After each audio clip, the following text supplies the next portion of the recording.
small step for man,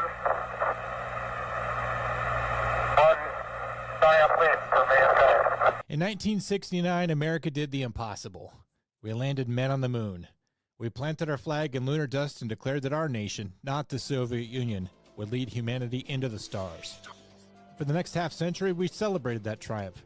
Kennedy's dream, NASA's precision, a feat as old as mankind's first glance at the night sky. But today, more people than ever doubt it happened at all. The Apollo missions were fake to bankrupt the Soviet Union. You don't believe we went to the moon?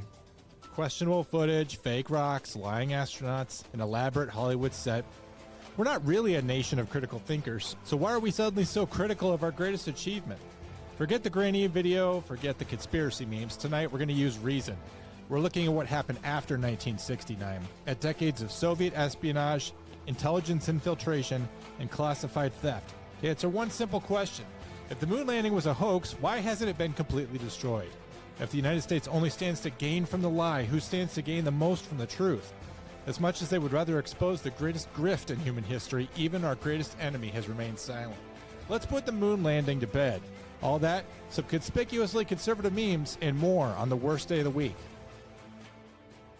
Welcome to the I Stand Correct podcast. I am live tonight. It's nice to see you guys on a Thursday night. I don't normally have this time slot. Normally I'm doing Comm Center at this time, but I am live right now and kind of on short notice. But I always wanted to talk about the moon landing because for me, I've been into space and space stuff my entire life. And it's been very frustrating these last few years because I encounter more and more people, serious people, intelligent, educated people who don't believe in the moon landing. I've got a friend of mine seriously doesn't believe that it happened at all.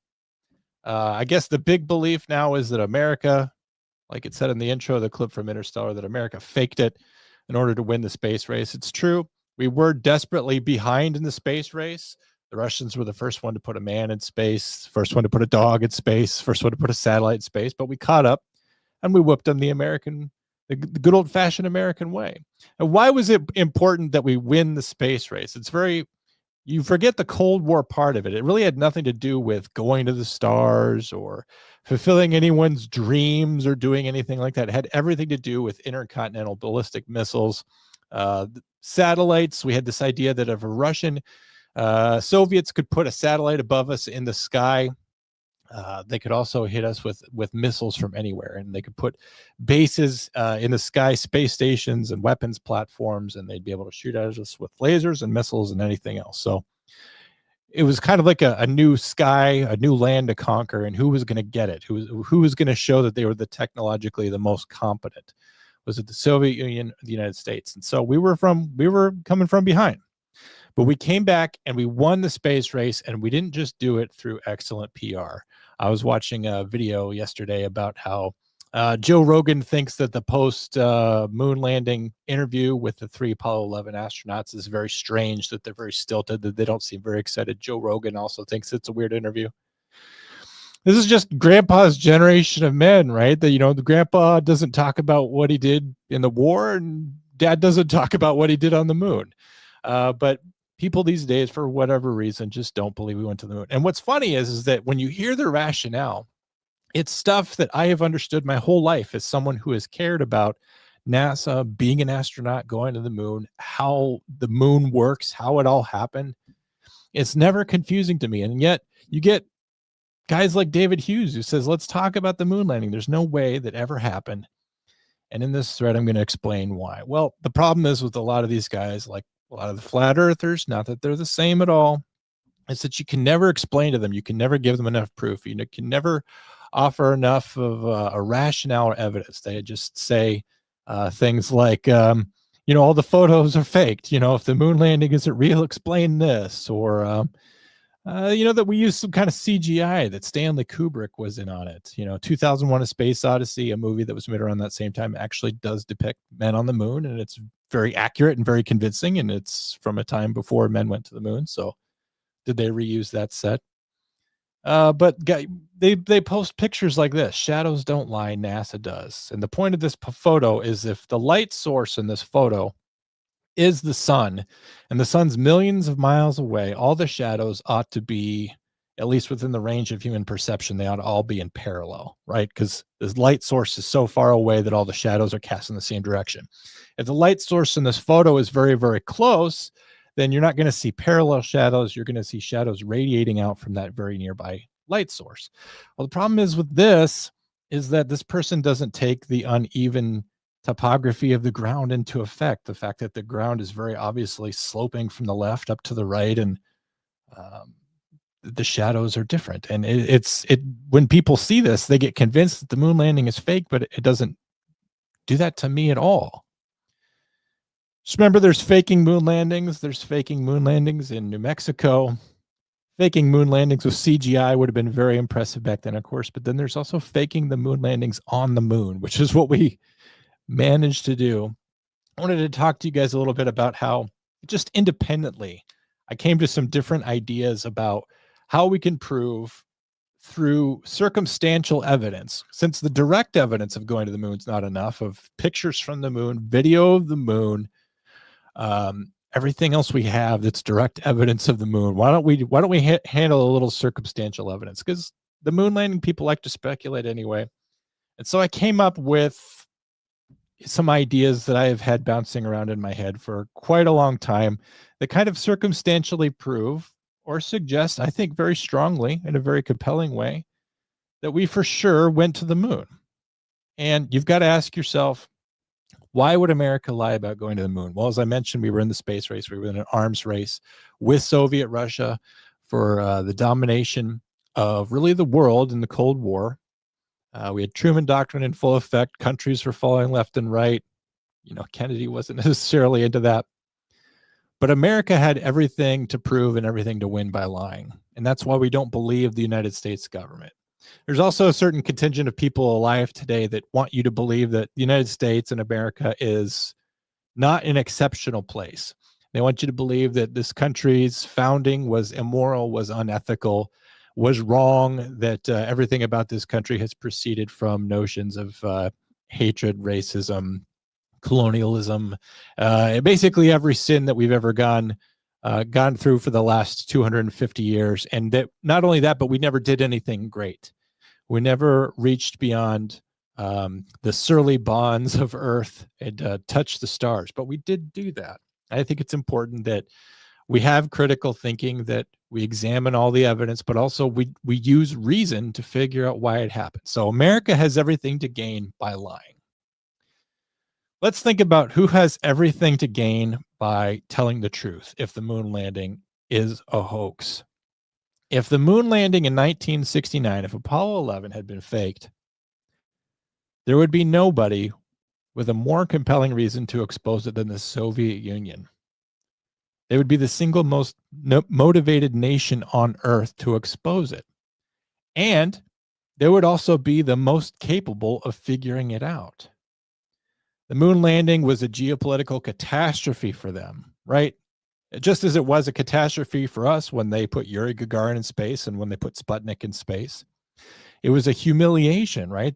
They were racing against us and they lost. And if they had proof that they had not lost the space race to us, it would undo everything. If the Soviets had any credible evidence that we faked it, it would have destroyed all of our scientific credibility in front of the entire world. We would have essentially had our pants pulled down. It would have shattered all of our prestige and our leadership in the West, our Cold War prestige. We would no longer be seen as the winners of the Cold War. We would be seen as liars, losers, and it would be used as tremendous propaganda around the world to undermine United States supremacy and our leadership in the West, because we would be revealed as frauds. The Soviets also had a ruthless propaganda machine. They were well known for lying to their own people, for lying to the whole world about what life was like behind the Iron Curtain. And if they could uncover any kind of evidence that would not only make them look good, but make us look bad, and by revealing our deception of the moon landing, they would have used it. And coming by that information is very strategically conceivable. They had the capability. During the 60s and 70s, they had tracking stations that followed the Apollo transmissions in real time. They didn't get on the news or start broadcasting that, hey, you guys are saying that you have this capsule up there, this, friendship, Gemini capsule up there, and all the other missions that preceded Apollo. They had radar. They had deep space tracking systems that could track these spacecraft locations.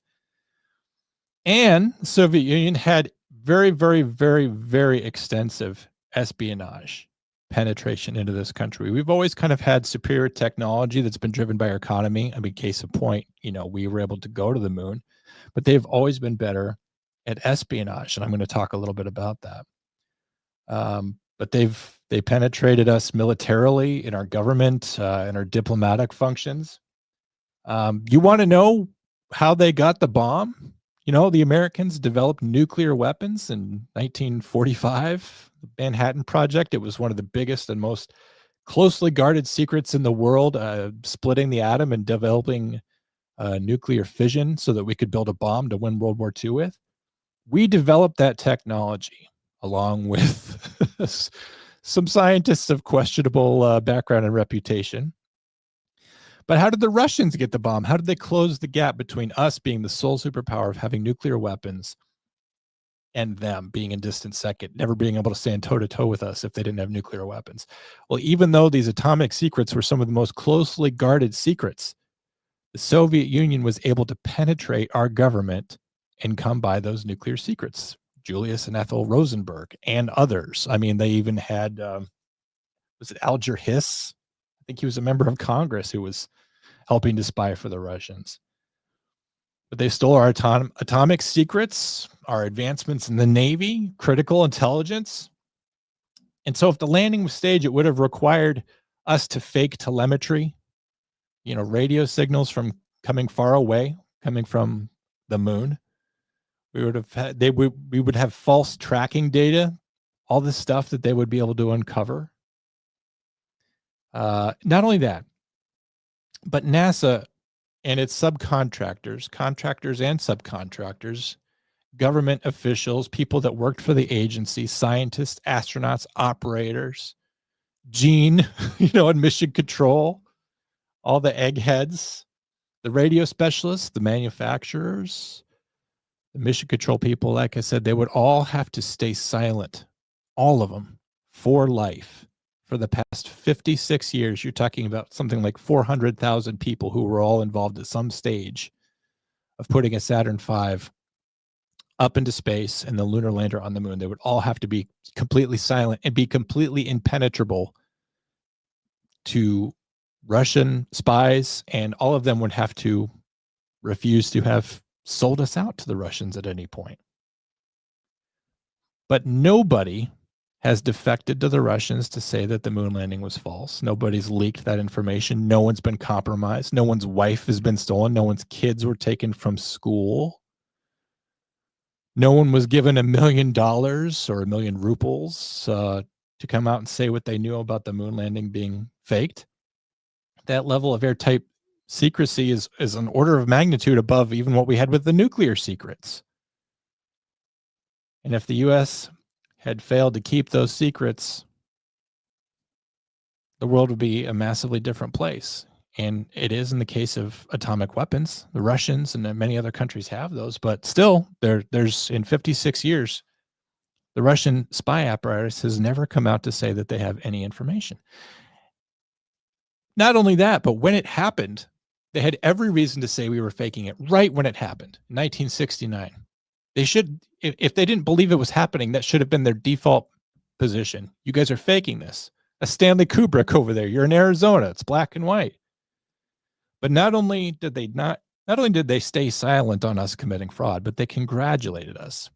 Like I said, it was a geopolitical disaster for them. And Soviet Russia, the country that we were constantly on the verge of nuclear war with until the 90s, said, hey, man, good job going to the moon. They never alleged fraud, not inside their own documents, not on the public stage. Their scientists respected our scientists' achievements. They recognized excellence when they saw it, even if they didn't like it. It's like I said, the Soviet space program congratulated us. There's no records and anything that has come to light since the KGB has dissolved that suggests that anybody in foreign intelligence in the Soviet Union had any doubts about the Apollo mission. So let's compare that, like I said, with some of the other things the Soviets have been good at. The Manhattan Project in the 40s, they stole our nuclear weapons designs. Do you not think that we were not protecting our nuclear weapons designs? So if we were protecting a secret of a moon landing, and it involved 400,000 people being silent for 56 years, and the Soviets never even getting a whiff of it, how did they get the nuclear secrets? They're obviously capable of deep penetration into the government, even in our most closely guarded stuff. I'm going to talk about a couple guys who have gathered naval and submarine espionage, that they got access to our undersea strategies for our submarines that carry nuclear weapons. They figured out all about that and where all that stuff was happening. Yet they have no evidence of our deceit of the moon landing. And these are the guys with everything to gain by disproving it. The scale of the conspiracy that would be required to fake Apollo 11 would dwarf the Manhattan Project. And yet the Manhattan Project was compromised, and no hoax about Apollo 11 ever has been. So if the Soviets could steal our nuclear secrets, and if they had spies in NASA, which you know that I'm sure that they did, you cannot expose the moon landing as a hoax. It is far, far more likely that there is no hoax. A fake landing would have been easier to detect than nuclear research and development. Been harder to maintain secrecy on missile development. They figured out our missiles and things like that too. That's all part and parcel of developing research and development for sending men into space. The rocket program, what does it matter? What does it matter if you're sending a man to the moon or if you're sending a nuclear payload over to Moscow? Also, everything that we did with the moon, taking off from Cape Canaveral, all of this stuff, it was all publicly observable. And we had people die in the course of going to the moon. Apollo 1, we had 3 astronauts die on the pad because their capsule was filled with pure oxygen and they couldn't open the door. Ed White, the first man to walk in space, was inside that capsule. He was already a hero, and he died, along with Gus Grissom, who was also a hero from the Gemini Project, and Roger Chaffee. They died going to the moon, trying to anyway, on Apollo 1. They're buried in Arlington National Cemetery. I've seen their graves. These are real people. And when you say we didn't go to the moon, it kind of spits on their graves and everyone else who sacrificed and worked so hard to get us to the moon by saying it just simply never happened because you're looking at a picture of the moon and you think the shadows are kind of wonky.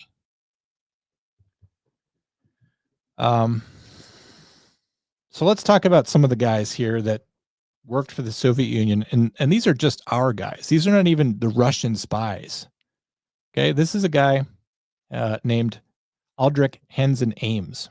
He was actually CIA counterintelligence, meaning it was his job to stop Russian spies in this country. But he began spying for the Russians, for the KGB, in 1985, while leading CIA operations against Soviet spies. He compromised over 100 U.S. intelligence assets. Many of these guys, these assets are people, by the way, they got executed as a result. He sold out CIA double agent identities, operational strategy, and collection methods. He received $2 million, and he's arguably the most damaging CIA mole of all time. Okay, and if the CIA itself couldn't hide its own covert agents from Ames, how could NASA hide a global fake involving 400,000 workers? I know that maybe Aldrich Henson Ames was not particularly interested in the moon landing, but the Soviets always had to have been. Yes, I'm sure that by 85 they had moved on. We'd accepted the fact that the space race was no longer over. But even in 85, if the moon landing could have been disproven as a hoax, an old hoax by that point, the Soviets would have done it. And if there's any documentation or any people anywhere in our government or in this country that could speak to the moon landing being a hoax, the Russians would have found them. They would have either found them and exploited them or found them and got the information out of them yet another way. Let's talk about somebody else. This guy's Robert Philip Hansen. He's an FBI special agent. He spied for the Russians for 22 years. 22 years from 1979 to 2001. So he was in the Skylab era, post-Apollo. But he gave the Soviets 6,000 pages of classified intelligence, including U.S. nuclear war plan strategies, counterintelligence operations, techniques for tracking foreign spies. Department of Justice called it probably the worst intelligence disaster in United States history. Neither Ames nor Hansen ever had any documents or ever any intelligence or any idea to pass along to the Soviets that their greatest global public relations defeat was anything other than genuine. Okay? So that's a guy that was spying all the way up until basically 9/11. He was still spying for the Russians.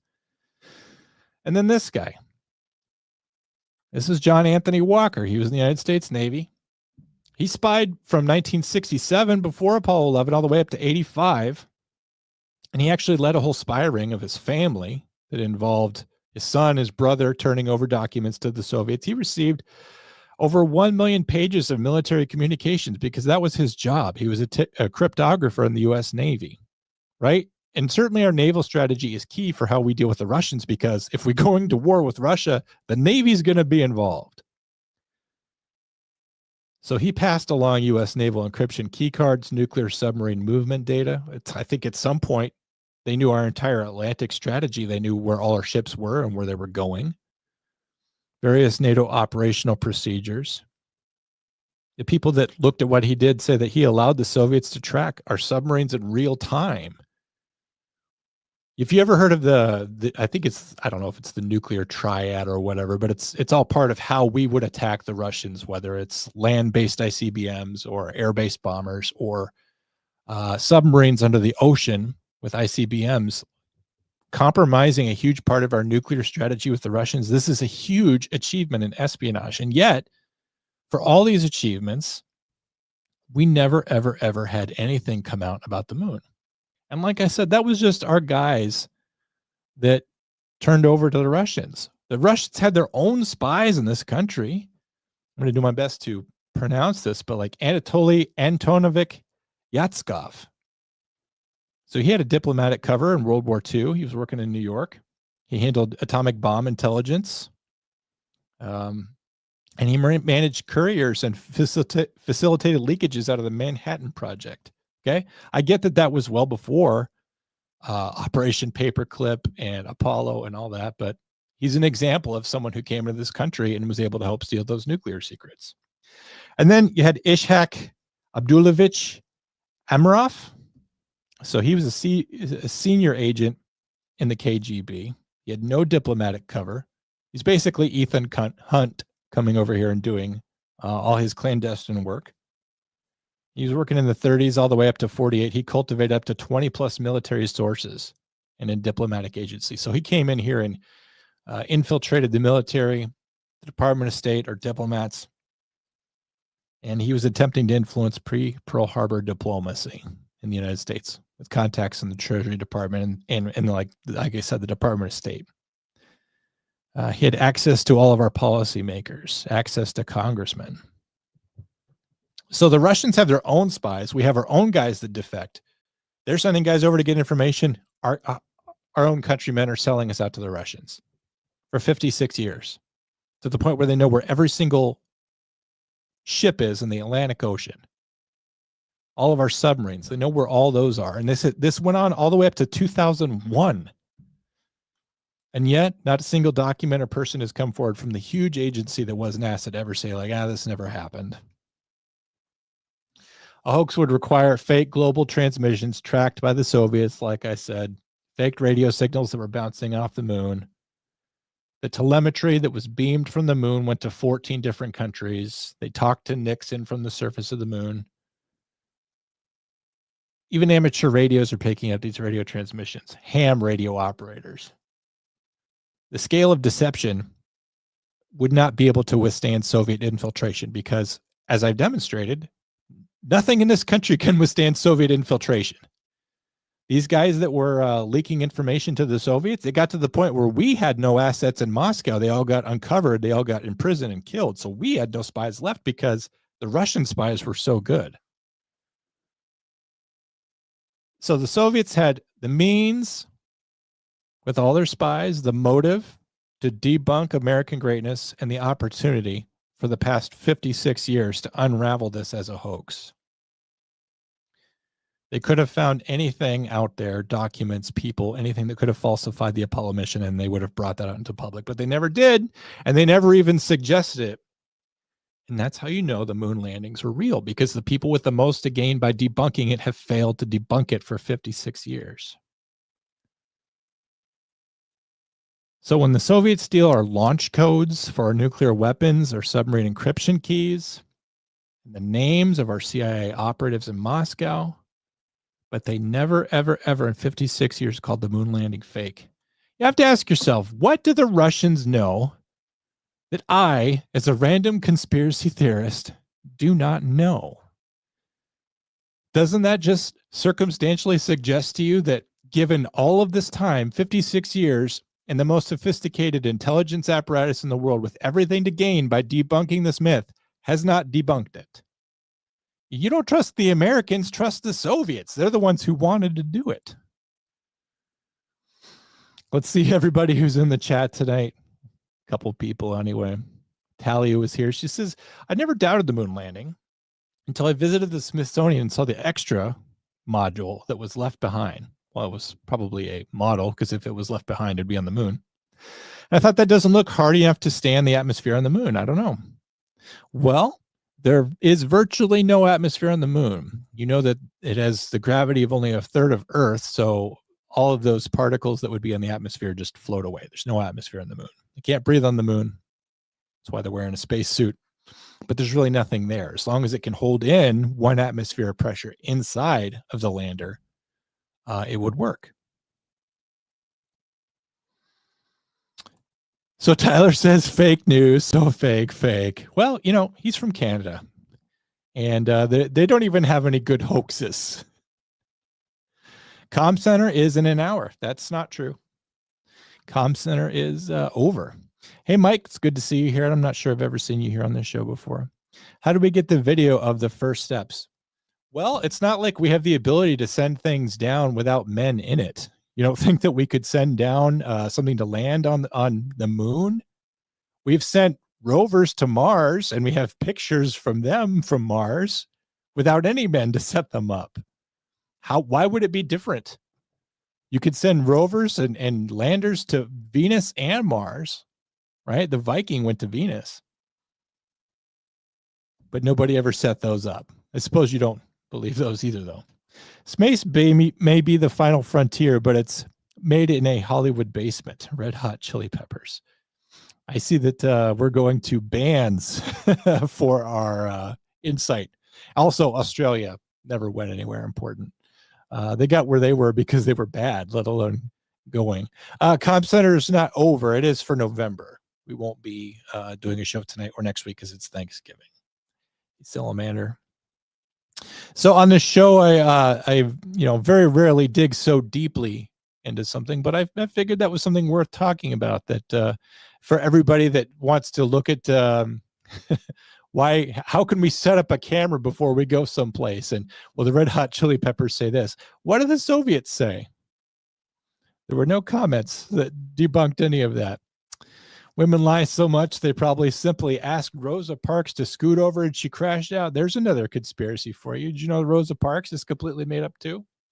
Completely manufactured as agitprop for the civil rights movement. She was all of that. Everything you've ever heard about Rosa Parks is a lie. Just something to think about. You could look into to yourself. I can hardly argue with you. Since Israel has the right to exist as a Jewish state, as an ethno-state, can the United States have the right to exist as a Christian state too? No more multiculturalism, no more Islam. Well, unfortunately, we're long since past the point of being a Christian nation. And even Republican lawmakers describe us as a Judeo-Christian nation, which pretty sure that Madison and Jefferson and Washington were not Jews. So, but it's important that we rope them in so that we never be seen as having any kind of interest that would be crossways with Israel. Women say they want a man who reads, but every man who seriously engages with literature is subscribed to some variety of frightening, hoe-scaring political extremism. I guess that's me. I guess I'm somebody that reads a lot, and I've always been interested in the moon landing since I could read, and I've read as much as I possibly could. And but now I'm into some ho-scaring political extremism, like we went to the moon. Guys, remember, I know it's getting late into November, but no N-word November, day 4. I've begun to see George Floyd in the corner of my eye, but he disappears when I look over. The seizures are getting worse. I can no longer recognize Africa on a map. This from Bones, who was forced to stop saying the N-word for this month. Guys, just remember, it's a hate crime if you are a certain point on the palate. But if you subscribe to various other philosophies, then when you commit a tremendous act of violence, your motive is unknown. This is something I was talking about last week. H-1B visas take up 86% of entry-level tech jobs. Americans have plenty of talent. We don't need third world migrants to subsidize our supposed lack of it. And as I made the claim, if we have a real lack of talent in this country, then importing talent from other countries really puts a Band-Aid on it. You need to have Americans going to tech schools, getting the information, the knowledge that we need. But it really just indicts all of our universities, doesn't it? They recycle or launder money from the federal government, the Department of Education, and they become degree mills and churn out all these people who have degrees. And now we have people with degrees who are only being employed at the same rate as people who don't have degrees. And also people just come out of college and they don't fucking know shit. So, but don't worry, the university's got their monies and they're not going to refund it just because you can't get a job. I think this idea would be cool. Get a bully from the 80s or 90s, like Buzz from Home Alone, and have him travel to the present to a school with diversity and inclusion. Can you imagine what Buzz would do to some of these guys in a school today? I hate to say this because I was bullied pretty heavily back in the 90s, and I had always hoped someday we would figure out our empathy and be tolerant of other people. That's the kind of stupid thinking you have when you're a child.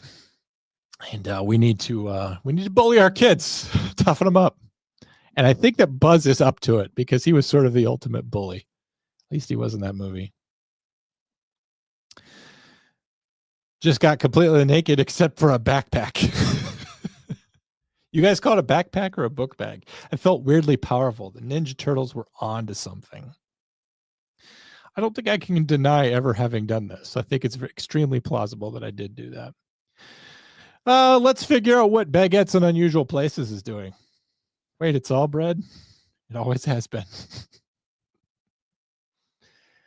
Even in the Baguettes universe, they have left Earth behind. Winter is actually awesome because if you put on a couple of movies at 5 p.m., it's already pitch black. I don't know about you guys, but I can't watch a movie if it's daytime. Recently, I saw John Carpenter's The Thing for the first time, and it's become one of my favorite movies, but I had to wait for the sun to set because if you watch a movie at daytime, I don't know, it's just not cinematic. Anyway, if you put on a couple of movies at 5 p.m., it's already pitch black and the evening is super long, so it feels like you're staying up till 2 p.m., but in reality, it's only 11. Go to bed. You don't often hear people speaking positively about the winter time, so that's nice. Dr. Emma Louise Barlow says, just saw a job ad for a Latin teacher. The ad specified that the successful applicant must be a native speaker of that language. Good luck with that. And a non-critical thinker put at the bottom, that's the language of 570 million people who speak in Latin America. Good luck for what? Oh, I bet that person doesn't have doctor in their title. By the way, I think if you're on Twitter and you put doctor on your thing, I think you're kind of a turd. I actually don't like doctors or judges. You go to school longer and now all of a sudden you're like better than me and you can hold me in judgment or operate on me. Recently saw this clip online where Judge Judy is arguing, it wasn't Judge Judy, it was the lady who does the People's Court, discount Judge Judy. And she starts addressing a plaintiff or something, and she calls him honey, and he doesn't like that. He's like, you could call me doctor. It's a respect thing. They start arguing about it. And it's just like, if you are literally wearing a black robe and you make people call you your honor, you have to call that guy a doctor because you're way sillier than he is. What other job has black robes other than like, druids and like city councilmen? I don't know. You guys notice this on Wikipedia lately? It's driving me nuts. Please, please just give me $1. I'm begging you. Give me anything. This was the internet we were promised. Me just trying to look up Hamburger's full name. Shut the fuck up. Get out of here, Wikipedia. You can really tell they're failing. And I used to feel like, I use Wikipedia so often. It's only right if I give them a couple bucks. I ought to, because of how often I use this service. And then I realized how often they just really prop up insane ideas and counter-intellectual propaganda that comes from all different sides these days. Like, what is a woman? Wikipedia doesn't know. So if they don't know, I shouldn't be giving them any money. By the way, I love this handle. First of all, Drew 111111111, and just enough to get out of the next line. It's insane. Just enough to irritate you. Good morning. Hope everyone is enjoying the prisons they have created for themselves. I'm in a prison. Created it myself. Guys, comfort doesn't die. It reinvents itself. Nice nicotine pacifier for you. That one got sent to me. Everyone always asks, who is that Pokemon? But they never ask, how's that Pokemon? And I got to be honest, it's getting to Kakuna. I mean, if all you could do is tackle and harden and pray for the day, would you become a Beedrill? Just as a reminder, the Cowboys play the Eagles this coming week. So good luck to the Cowboys. It really does take all of us, as demonstrated by the Eagles. Guys, I don't know if you're aware of this. Life and death. It's a one-way system in operation here. Oh, the sweet embrace of the grave. How I cannot wait. I hate it when my phone dies instead of me. Case in point. Is Panda Express allowed to detain you until the police come, or are they lying? Just wondering. What the hell did you do at Panda Express? So I wish Drew was here for this, because there is such a thing as citizen's arrest. But what if they're not citizens? I think we probably need a lawyer. Remember 4th grade PE when you ran a 5-minute mile? I don't think I ever ran a 5-minute mile. I think I was lucky if I ran a 20-minute mile in street clothes and then went directly to math.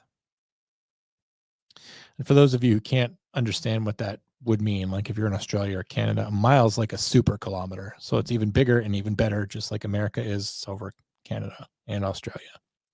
And I don't know if you guys use minutes or you have some other way of measuring time. I suspect that you do, some way that pays more respect to your king or your queen or whatever. We use minutes and hours here. 2 reasons. I don't give money to the homeless. They would spend it on alcohol. And also, I want to spend it on alcohol. That alcohol is for me. This is how I would do it. Getting down on one knee, because I'm a gentleman. Will you plot and scheme with me forever? That's how I would do it. The manager of this gym is looking at me like he's never seen someone sit on a weight bench to finish their hash browns. I think that's the thing missing from my gym routine is breakfast. I'm going to be changing gyms soon. I'm going to be going to the gym that's in my house and near my house. And I think before I leave the big gym with lots of people, I should stretch a little bit on what my behavior is. Not ogle women or take pictures of but just eat a whole fucking McDonald's breakfast there, just to see what's the worst that could happen. Again, right now is the perfect time of year to focus on your indoor hobbies, like lying down in a dark room and feeling insane. Anybody else like to do that in the wintertime? I'm the only one. Guys, Thanksgiving's coming up, and PETA UK, wants to remind you, even though they don't have Thanksgiving in the United Kingdom, even though they don't feel grateful in Europe, and I understand they have little to be grateful for, but they also don't have Thanksgiving in Australia. I think they have Thanksgiving in Canada, but I think that's already over with. Which, by the way, I don't know if you guys are aware of this either, but football is already over in Canada too. Saskatchewan Roughriders won the Grey Cup last week, if you didn't notice. But anyway, turkeys don't want to be eaten. They don't want to be eaten. They don't want to be eaten. They don't want to be eaten. They don't want to be eaten. Scott Barber says they literally go around saying gobble, gobble. You got to feel bad. You got to feel good for like the Wendy's social media person, because that person is pretty good. And historically they have been. But if you're the PETA person, you're just going to get dogged and made a fool of. Sorry, no dogs were harmed in the forming of that pun. I already said that one. Let's not do that one again. What's the biggest lesson that employment has taught you? This is so true. It's not even a joke. It's that being likable is actually more important than being good at your job. If you wondered why I am not successful, that is the reason, because being likable is the main thing that you need to be. So I am a pitiful peon for all time. Oh, well. My brain waiting for me to get in bed so it can start terrorizing me. I will feel fine. I'll feel good, drive home sometimes. But I just know as soon as I lay down, it's over. Not going to have a good time. This is what Drew said to me this morning. Are we still on for tonight? Because we didn't have any assets planned. We had talked kind of loosely about talking about Karen Reed because it's trending in the news again. She's suing everybody. She's suing Michael Proctor. She's suing Lieutenant Buchanan. She's suing that other Lieutenant Brian, whatever his face is. The McCabe's and Higgins. She's suing all of them. And they're all suing her back for defamation. And she's also suing the Turtle Boy podcaster guy. And, we're going to see how it goes, because there's a real lesser standard than a criminal court about whether or not she's responsible for defaming them. I wish someone would sue her for wrongful death. That's kind of the case that I can't wait for. I don't know if there's any O'Keefe's left to sue her is the problem. Last I checked, the O'Keefe family tree was missing a few branches there. But anyway, we were supposed to do this show tonight, and Drew said, the Bills are playing tonight, and I got to wake up really early to mow my grass. And, I'm just you know what? If we take this week off, if we just have 1 week off, and we obviously are not going to have a show next week because it's Thanksgiving. No one's going to be on their phone watching YouTube on Thanksgiving except me, because I'll be in the bathroom hiding from family, doing every single thing I can to mentally get out of that situation. Then we get 2 weeks off. And for the last 3 full years, we've never had 2 weeks off in a row, both of us. Usually if I'm off, Drew's covering. If Drew's off, then I'm here, with a fake Drew. So we're both going to take 2 weeks off. And I had this idea kind of bouncing around, that I wanted to talk about the moon landing. Did I do a great job on it? Unequivocally. Of course I did. We'll see how it goes. I'm testing out some different waters here. I'm trying to get this channel to succeed. Normally what trends in the algorithm is anything that has to do with Donald Trump. But the nuts out there about the moon landing, they're out there. And if I can get into their algorithm about the moon, especially with a prestige opening like that, hopefully I can get into their algorithm, and they also click like and subscribe and leave a comment below. That will help me become monetized. And you could also just go to this thing here and monetize me. I'm desperately poor. I'm a civil servant doing this for free.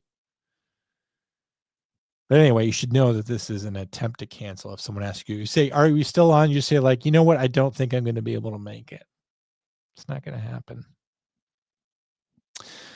I wish it was legal to speak up during a haircut if they're doing something you don't want. Sadly, you just have to sit there. This is totally me.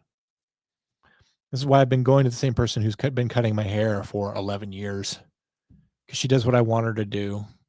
And I sit down, she goes, are we doing your usual? I'm just yep, it'll never change for the rest of my life. So don't ask me that ever again, but in a nice way. And so she gives me the same haircut. And I talked to her recently about like there was some meme of some old guy who got some totally rad, Gen Z haircut, I guess to help him feel youthful or relevant again. And it's just like, I don't think I could pull that off. And not only that, but when I leave, I put on a hat. So let's just keep me from looking like an animal, and then I will get out of here and it will be fine. I get tired of anytime I go to the park or whatever, and the ranger is trying to get me with a net because he thinks I'm Bigfoot. I had to spend over 4 hours at a ranger station waiting for the state veterinarian to come declare me human, even though I could talk the entire time. Why they insisted in dragging me in a net behind the truck, I will never understand.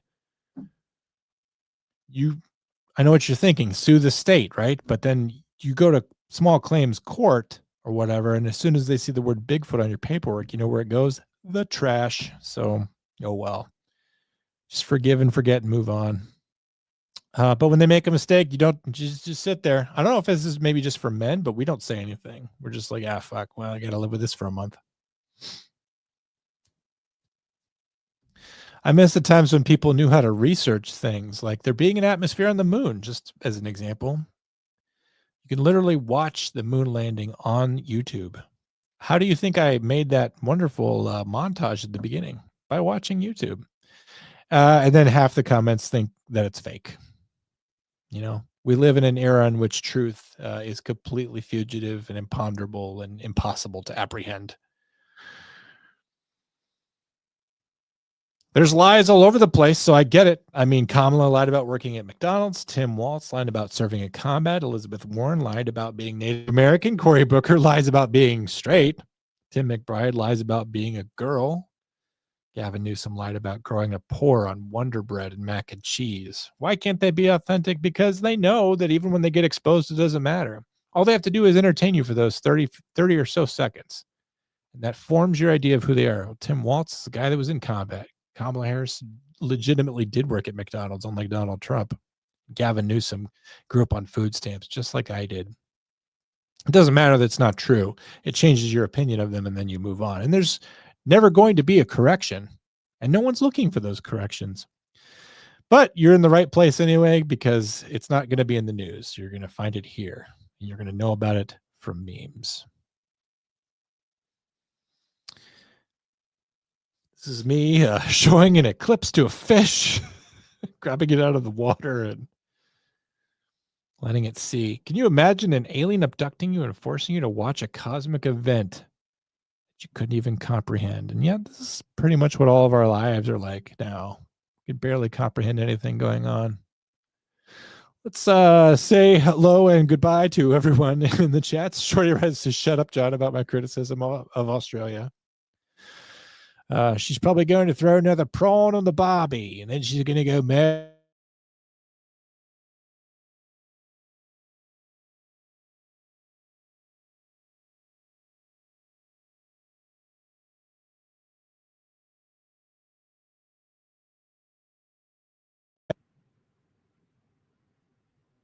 What can I say? My equipment hates my Australian accent so much that it turns off.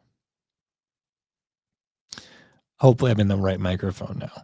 I would hate for the show to be ruined at the last moment, but also a good reason to go here so that I could buy new equipment. She just always wanted to use that line. You spoke of spies, and I have never met him, but I know a first cousin of a spy, last name Pollard. Jonathan Pollard, who spied for Israel. He literally got released only a couple years ago. I only found out about Jonathan Pollard this week. Jonathan Pollard was a guy who spied here for a very long time, spied for Israel. He was thrown in prison by the United States government for spying against us, for Israel. Our great allies are spying against us. But yes, Jonathan Pollard, by the way, it's weird that you forgot his first name when he has the same first name as me. But anyway, they celebrate him over in Israel now. Benjamin Netanyahu threw him a parade. He got to speak.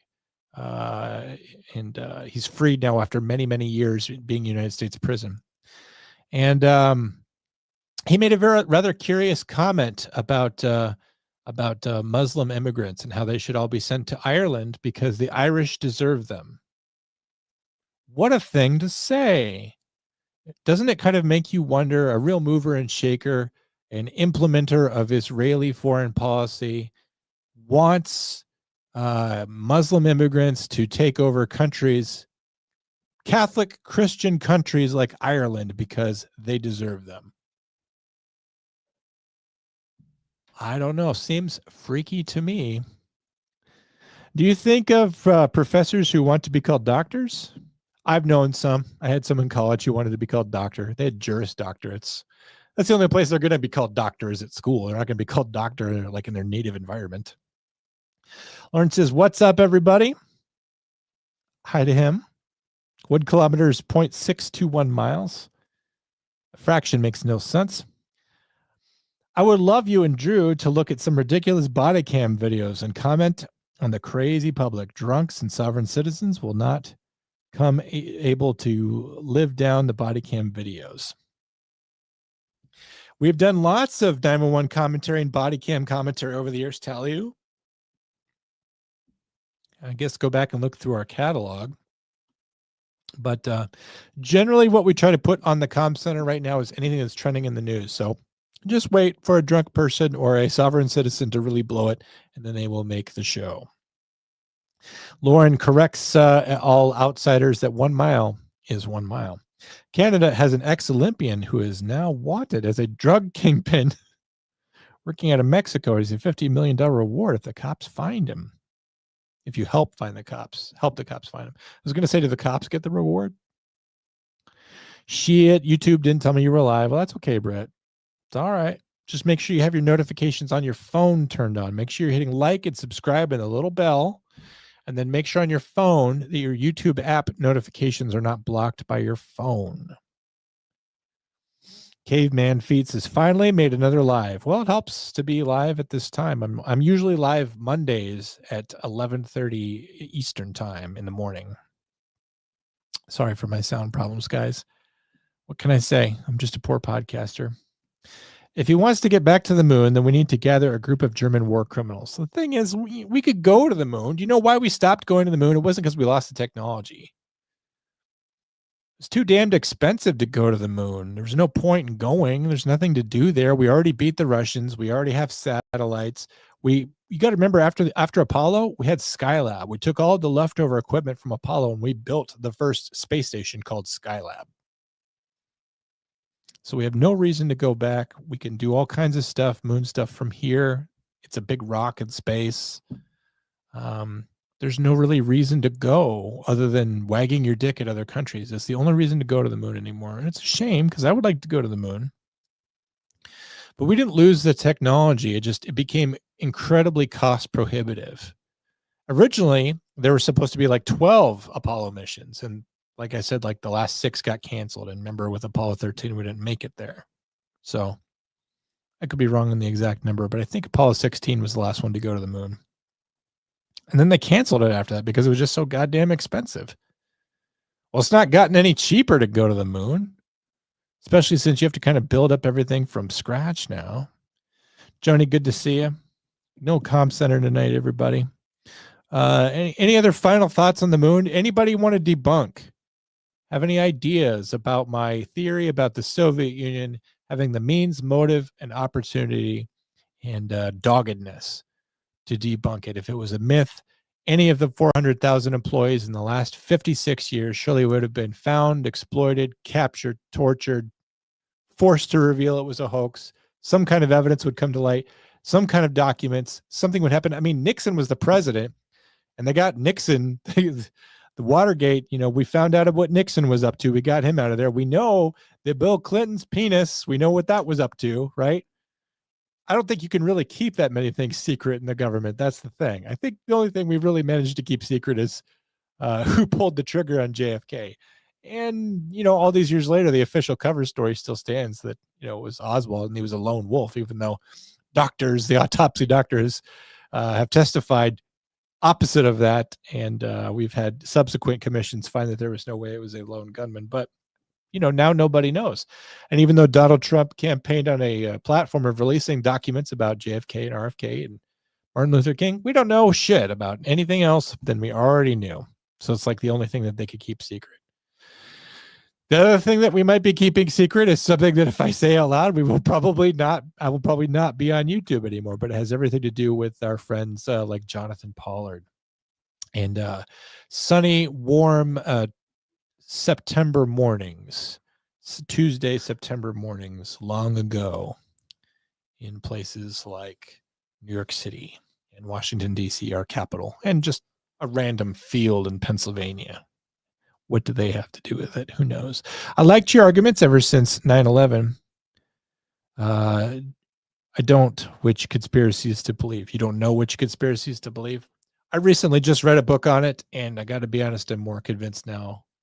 Well, I didn't believe it was a conspiracy before, but there's a lot going wrong with that, tell you. There's a lot going wrong. And I hate to say this. I hate to like really wrap this up this way.